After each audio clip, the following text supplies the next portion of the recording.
Мен Мукашев Чолпонбек очеркке турдук элек элдерин угуп. Ошо бүгүн документтерди бүтүп үйдү дагы алып атабыз. Кудай буюрса жаңы жылга жакын деп. Жаңы жылга чейин кирип калабызбы деген ой бар.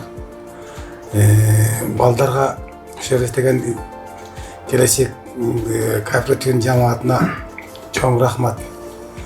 Ушундай элге жардам берип, азыр ошо мен үстүнө бир неме колгой деген ушанга барсам 700 жакын адам уже алып коюптур.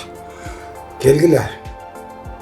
Чоң жардам болот экен, алгыла 10 жыл батал өтүп. Үйдү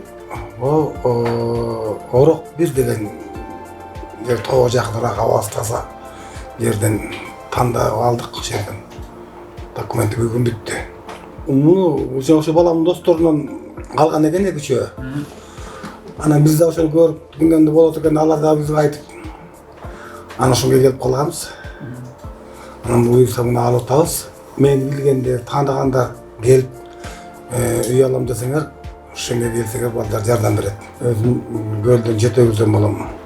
Бирок ушу шаарда туруп калабыз, 30 жыл болуп калды ошо. Балдар чоңойгон сайын бөлүнөт экен. Бул үйдө ошондо балаңыз да демек. Ооба, балаңа. Ким билет, эми дагы бизди да кашыктып алып.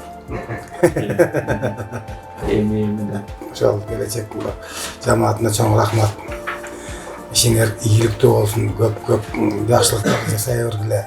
Элдин Аллах ошондой болуп турганда жакшынакай жардамыңарды берип койсоңор, кийин силерге рахматын айтат.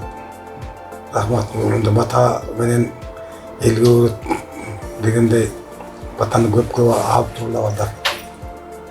Аман-сааман ишиңер ийгиликтүү болсун.